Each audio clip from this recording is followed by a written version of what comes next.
Nouvelle édition sur la télévision nationale. Bonsoir à tous, voici les titres de ce 20h. Adoption à l'Assemblée nationale de 3 projets de loi portant autorisation de traité de convention entre le Bénin et les organismes internationaux. Une seule abstention enregistrée lors du vote des députés.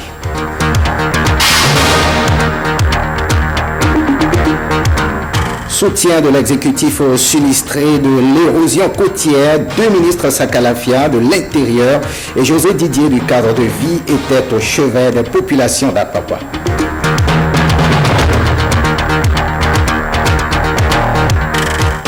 Et puis le Togo et le Tchad s'inspirent de l'approche communautaire béninoise. Des délégations de ces 2 pays se sont rendues dans le 7e arrondissement de Cotonou pour visiter les travaux de mobilisation d'intérêt collectif.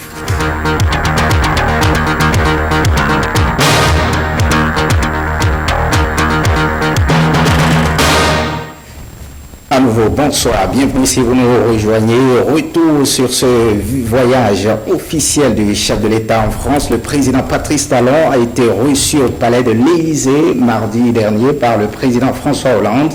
Cette visite officielle du président béninois est la première dans l'Hexagone depuis son investiture le 6 avril dernier.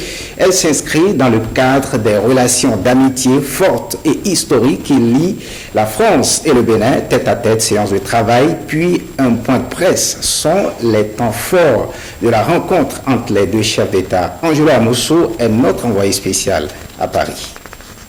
De prier, de faire l'effort de relancer, de donner plus d'ambition à la coopération entre la France et le Bénin. D'autant que nous allons opérer des réformes politiques et administratives dans notre pays pour améliorer la gouvernance. Le gouvernement a la responsabilité de sortir le peuple de la pauvreté. Et ce mot n'est pas fort pour le Bénin parce que c'est un pays de grande pauvreté. J'ai l'ambition, et j'aime bien le dire haut et fort, au terme de 5 années, de faire le miracle, de réaliser cette magie. Et nous voudrons pouvoir compter sur vous pour nous apporter de la compétence tout de suite parce que le Bénin aujourd'hui est comme un désert de compétences. Le Bénin est préoccupé également. Aujourd'hui, on ne peut plus affirmer que des pays resteront épargnés indéfiniment. Nous espérons que nous ne serons pas une cible, mais nous devrons nous préparer à donner également, à répondre. Nous devons nous préparer à parer. Et sur ce champ, nous aurons besoin de votre accompagnement. C'est à 17h15, heure de Paris, soit 1 heure de moins à Cotonou, que le président Patrice Talon a franchi les portes de l'Élysée.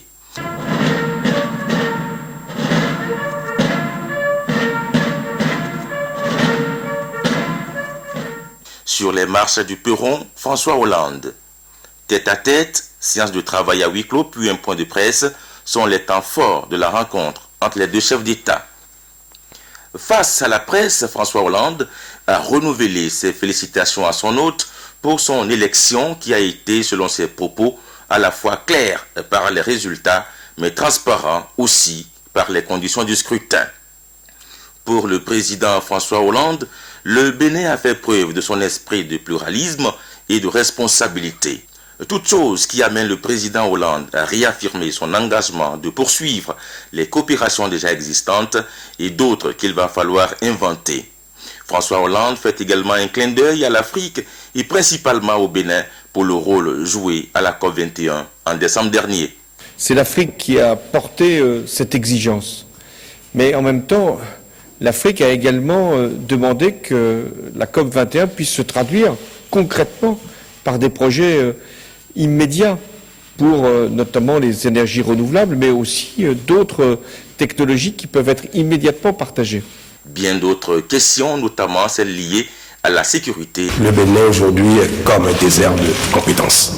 Je rappelle que le Bénin participe à la MINUSMA, que le Bénin a appuyé et accompagné la France lorsqu'elle a décidé d'intervenir au Mali, pour chasser les terroristes, mais en même temps les terroristes n'ont pas cessé leur action et on en a vu, hélas, les conséquences dans un certain nombre de pays amis, d'abord le Mali, mais aussi la Côte d'Ivoire ou le Burkina Faso, et nous devons conjuguer nos efforts, toujours au Mali. Désert de compétences, l'expression utilisée par le chef de l'État, Patrice Talon, lors de son adresse hier au palais de l'Élysée, suscite de vives réactions. Que comprendre à travers ce bout de phrase? Suivons à ce propos Roger Devenou, didacticien et spécialiste des formations de savoir. Il est au micro de Samuel Adimi. Désert de compétences, nous avons un terme très technique qui signifie que dans un pays où on utilise ce terme, qu'il y a la compétence, mais la compétence n'a pas encore atteint une masse critique pour faire décoller le pays. Alors, nous avons en réalité deux termes qui sont ensemble. On a oasis de compétences et désert de compétences. Et lorsque nous utilisons désert de compétences, cela ne signifie pas qu'il n'y a pas du tout de compétences dans le pays. Et par définition, il n'y a pas de désert sans oasis. Donc, on pouvait utiliser oasis comme on pouvait utiliser désert. Lorsqu'on utilise le vide sidéral, c'est en ce moment-là qu'on veut signifier qu'il n'y a pas du tout de compétences. Et si je prends un exemple, par exemple, le Bénin a besoin immédiatement de 2000 ingénieurs au minimum. On a besoin de 3000 médecins généralistes. Mais si vous n'avez que 100 ou 200, il y a un désert de compétences sur le plan professionnel. Donc c'est un terme sur lequel il ne faut pas paniquer. Peut-être nous ne sommes pas habitués à ces concepts. Mais quand nous passons ce terme au tamis de la théorie des champs conceptuels, on constate que c'est un terme qui est généralement utilisé. Quand vous utilisez le terme désert de compétences, il n'y a pas de gaffe. Puis par définition, un désert comporte des oasis. Et cela veut dire quoi? Que lorsqu'il dit, dans mon pays, il y a un désert de compétences, c'est pour signifier seulement que le Bénin n'a pas encore atteint la masse critique de compétences pour que nous puissions décoller. Et on part pour Porto Novo, examen et adoption à l'Assemblée nationale de 3 projets de loi portant autorisation de traités de conventions et de protocoles signés entre le Bénin et les organismes internationaux. Les différentes lois ont été votées à l'unanimité des députés présents ou représentants, sauf une abstention. Olivier Zoukouré nous en dit davantage. 3 projets de loi ratifiés au cours de la plénière de ce mardi par les députés de la 7e législature. Il s'agit de la loi portant autorisation de ratification ou d'adhésion de 8 traités, conventions et protocoles de l'Organisation de l'aviation civile internationale OACI.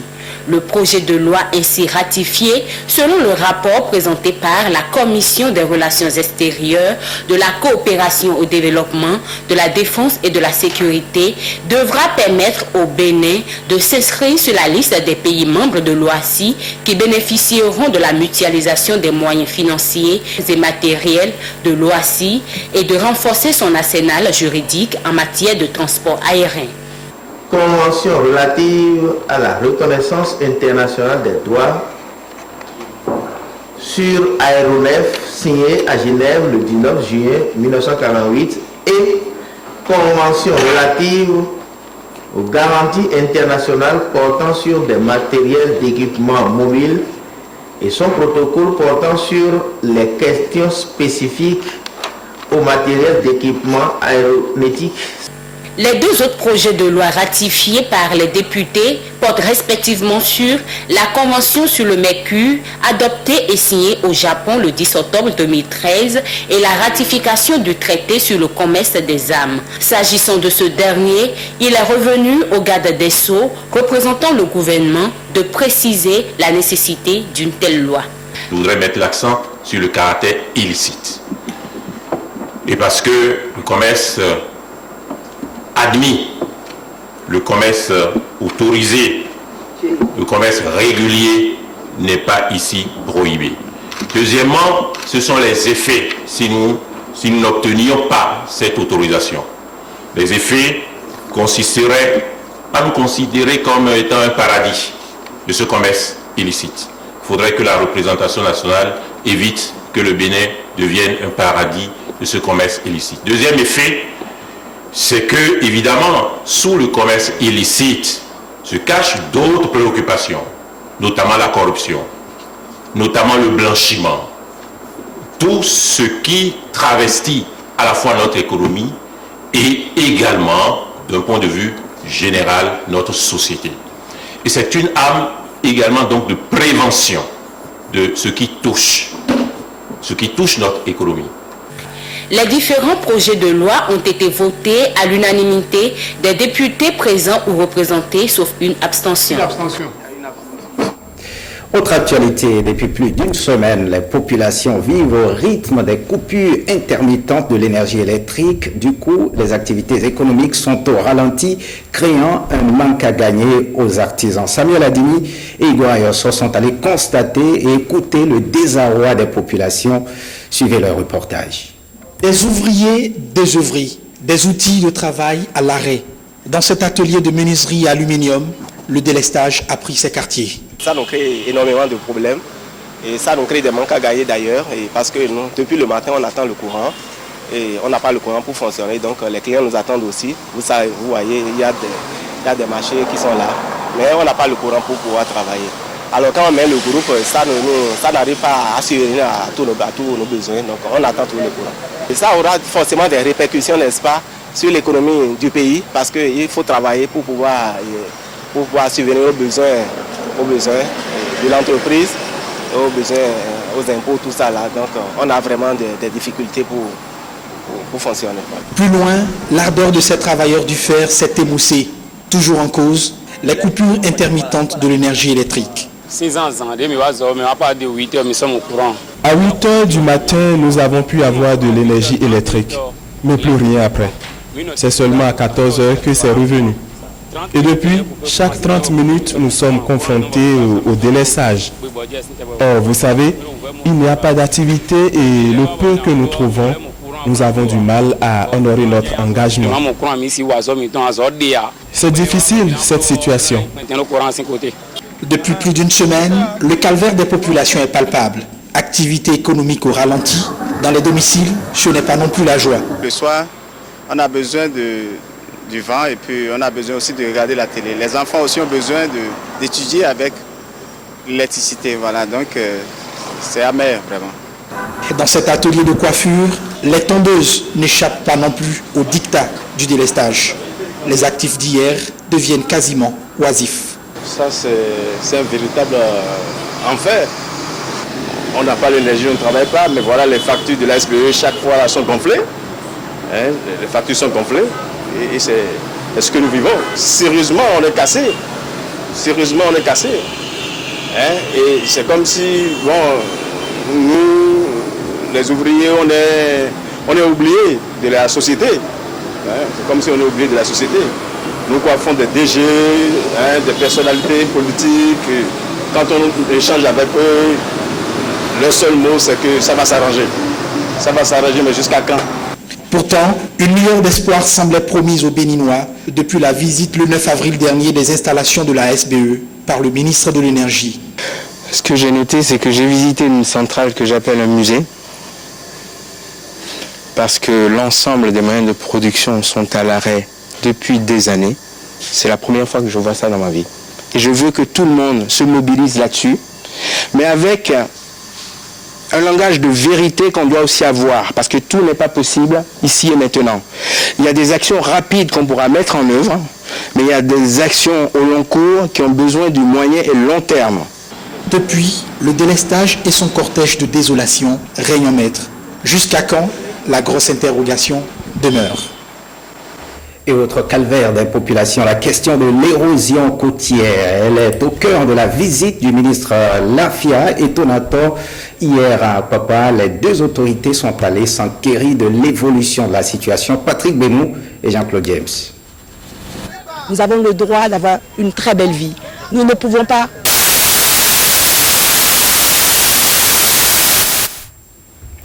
Quelques problèmes avec cet élément dans la délégation ministérielle. Notre équipe de reportage a rencontré le coordonnateur de lutte contre l'érosion, Philippe Zoumenou, donne les raisons qui expliquent la dégradation de la situation. On le suit.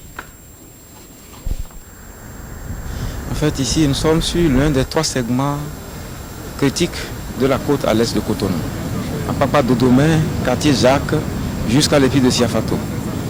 Ce segment, en fait, n'avait pas été pris en compte dans la première phase du projet de protection de la côte à l'est de Cotonou. Donc ce segment est l'un des segments qui doit bénéficier de certains travaux. Il n'a pas encore été traité. Les travaux qui doivent être réalisés sont connus suite à une étude technique d'avant-projet détaillé qui a été réalisée. Les ouvrages à y installer sont déterminés. Globalement, nous avons 3 types de choses à réaliser. Le dragage et l'injection de sable, c'est-à-dire que nous allons aller pomper du sable en mer et venir faire du rechargement de plage. Ça, c'est la première étape. Ensuite, nous allons mettre un mur de revêtement en enrochement sur un linéaire d'environ 910 mètres pour bloquer ce sable qui aurait permis de recharger la plage et donc sécuriser tout le périmètre qui est concerné par le phénomène que nous observons en ce moment. En dehors de cet ouvrage qui est le revêtement, il est prévu un 3e ouvrage, c'est-à-dire un épi qui va être installé donc au bout du mur de revêtement pour gérer les questions d'érosion conceptuelle qui se produisent dans le périmètre où nous sommes. Donc ici, le problème reste encore d'actualité parce que nous n'avons pas encore fait les interventions qu'il faut. Mais tout ce qui doit être fait est déjà déterminé par les études et le processus est en cours pour que les travaux puissent démarrer.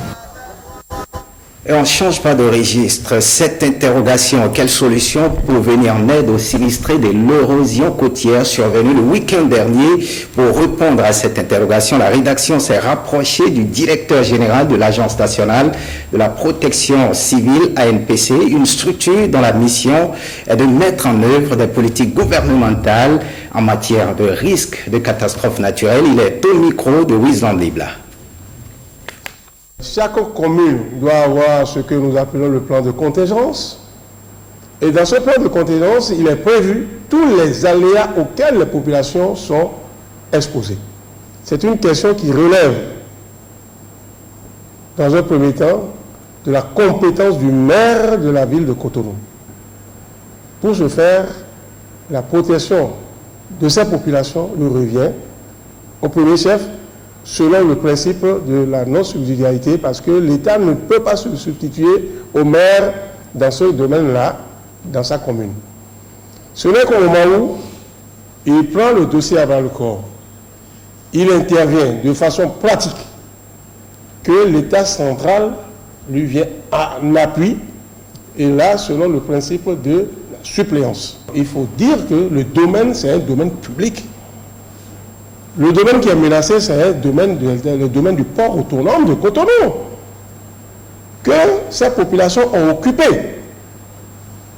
et qui sont, pour la plupart, des étrangers venus s'installer.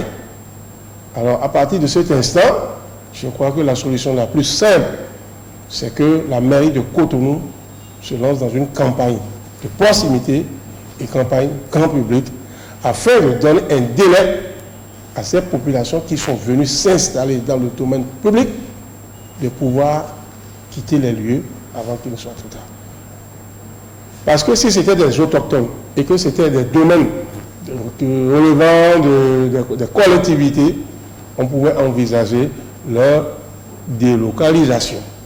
Et comme ça, il faut identifier maintenant un site d'accueil, viabiliser ce qui a un coût, parce que quand je parle de viabilisation, eau, assainissement, l'électricité, vous voyez donc leur abri, etc.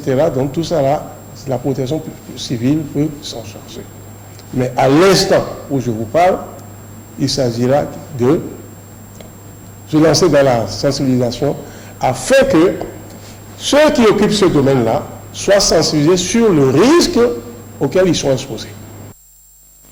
Et le Bénin, qui sert de modèle, des délégations togolaises et tchadiennes sont au Bénin depuis le début de semaine. Elles sont venues s'inspirer du modèle d'action du projet de services décentralisés conduit par les communautés PSDCC. Ce projet pilotait en effet plusieurs initiatives communautaires. Les délégations étrangères et les responsables du PNDCC se sont rendus ce mercredi dans le 7e arrondissement de Cotonou pour s'inspirer des travaux mobilisateurs d'intérêt collectif qui s'y mènent. Bruno Rotepo et Ibrahim Lawani pour les détails. L'association de développement du quartier Sedjro dans le 7e arrondissement de Cotonou dans sa mission citoyenne. Depuis juillet 2015, avec l'appui du projet de services décentralisés conduit par les communautés PSDCC, ce groupement s'investit dans la salubrité de son quartier.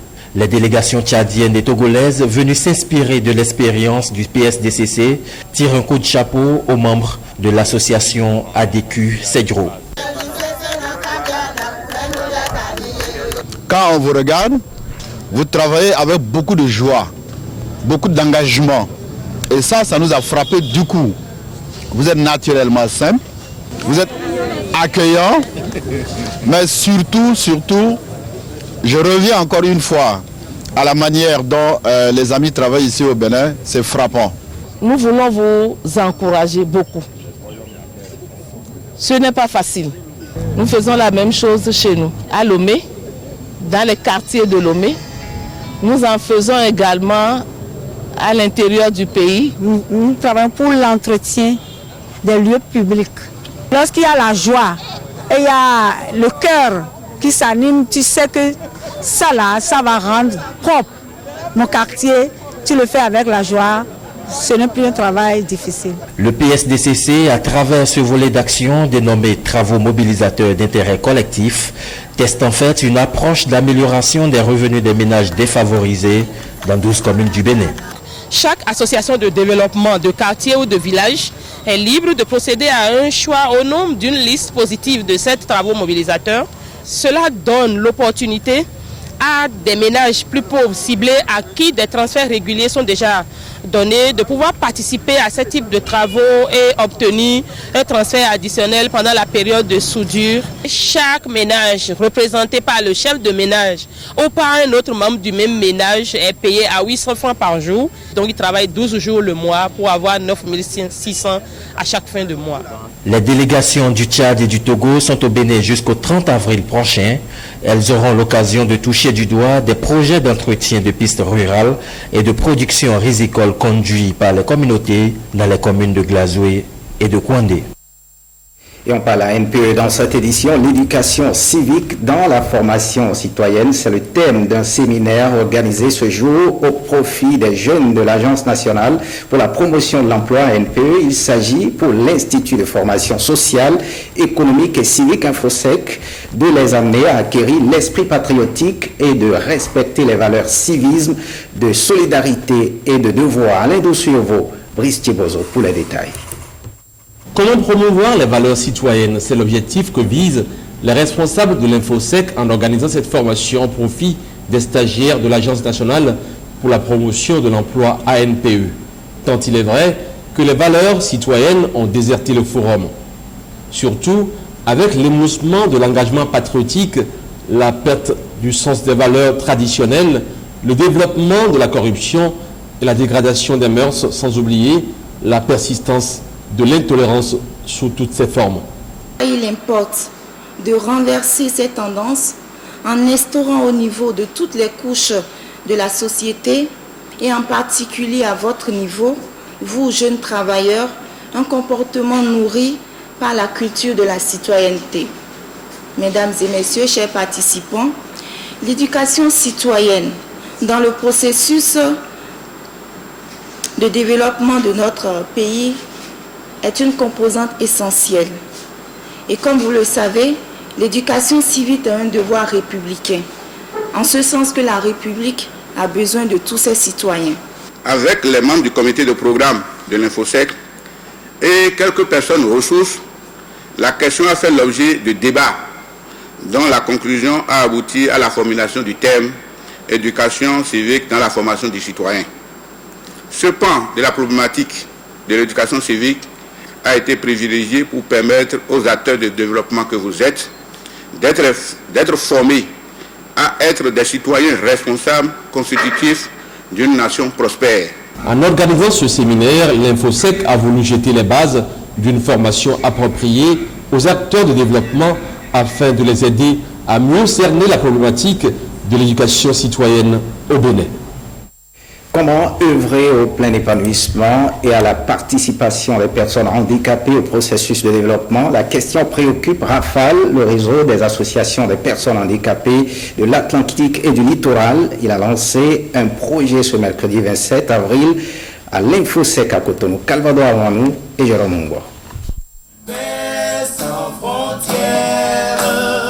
De nos jours, les handicapés ne reçoivent pas toujours un regard favorable dans la société. À travers le projet Droit et Inclusion des personnes handicapées au Bénin, le Rafale, réseau des associations de personnes handicapées de l'Atlantique et du littoral, veut assumer son destin. Le projet a pour objectif, dans un premier temps, de former les organisations de personnes handicapées, membres du Rafale, sur les techniques de plaidoyer et la convention relative aux droits des personnes handicapées. Et d'autre part, c'est de mener des actions de plaidoyer, de concert avec les centrales syndicales, les organisations de la société civile dans notre pays, en vue de faire voter la loi portant protection et promotion des droits des personnes handicapées en République du Bénin.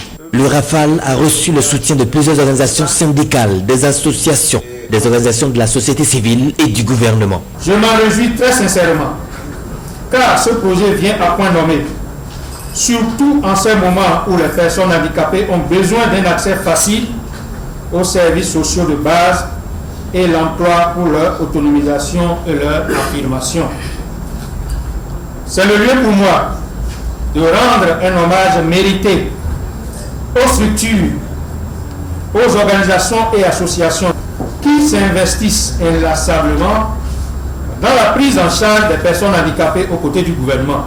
Pas d'accès aux services sociaux de base et seulement 19% des personnes handicapées ont le niveau primaire, 8,2% le niveau secondaire et 0,8% le niveau supérieur.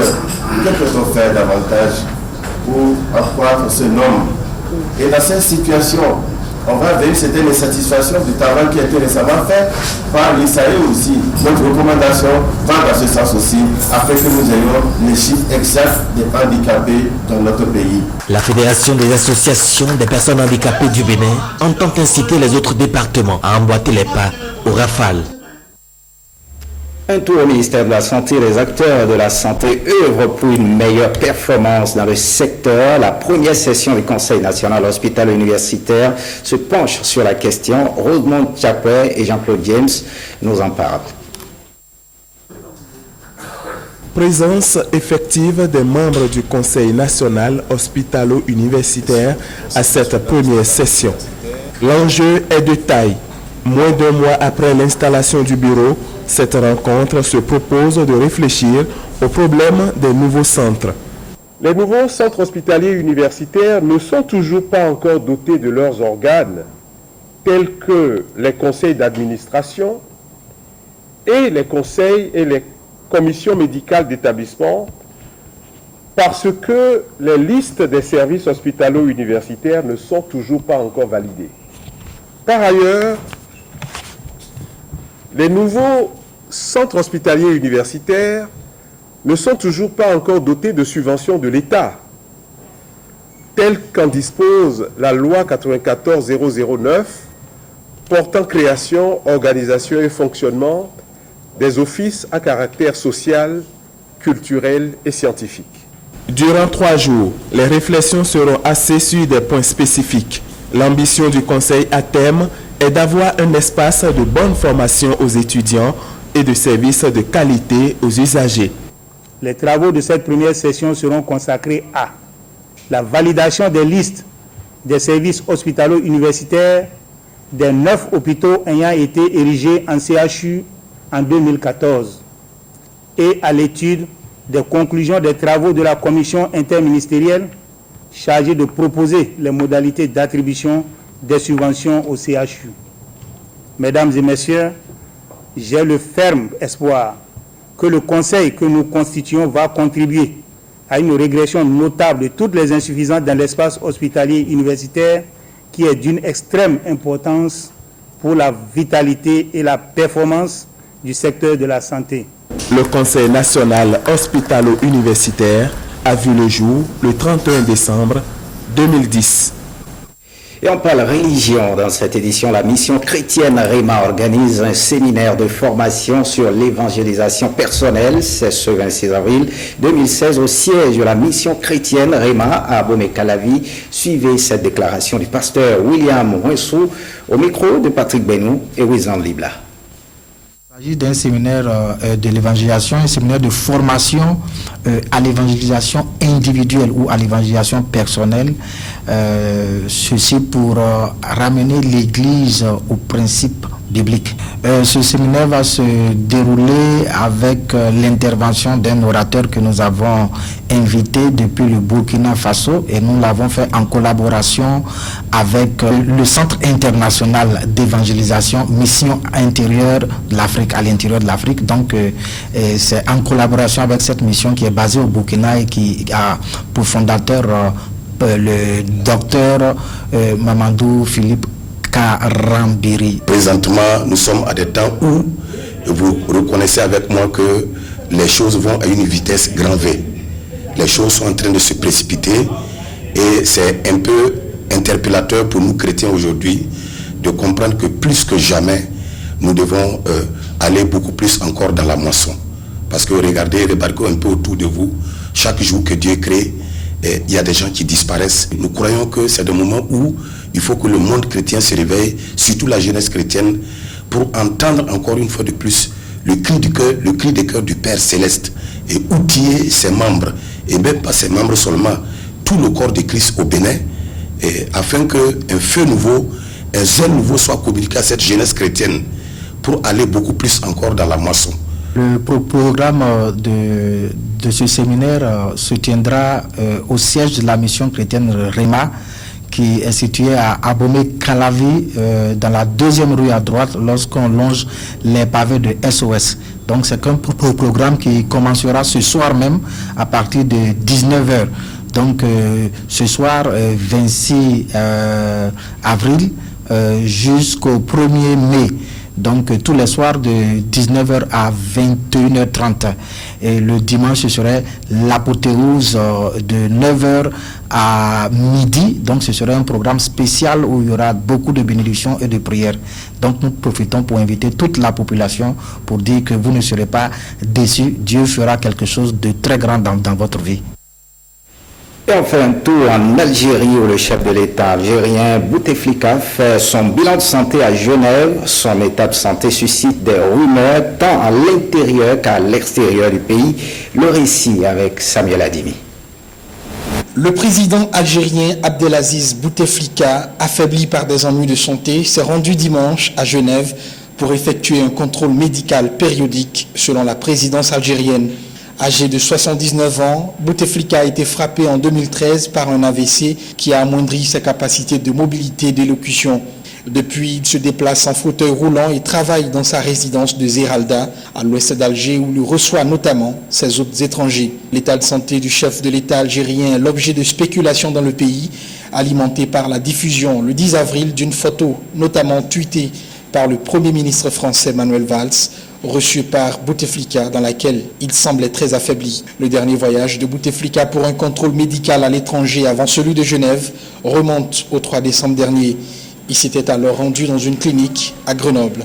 Les rumeurs sur une dégradation de l'état de santé de Bouteflika sont récurrentes et des dirigeants de l'opposition n'hésitent pas à évoquer une vacance de pouvoir dans le pays, accaparée selon eux par des proches, dont notamment le frère et conseiller spécial du président Saïd. Bouteflika dirige l'Algérie depuis 17 ans.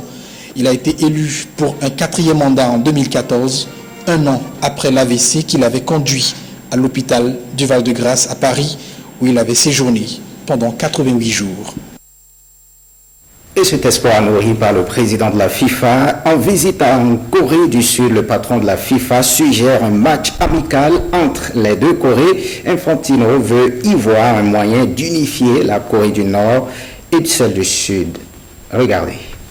En visite en Corée du Sud, Infantino dévoile son intention d'initier un match de football entre les Corées du Nord et du Sud.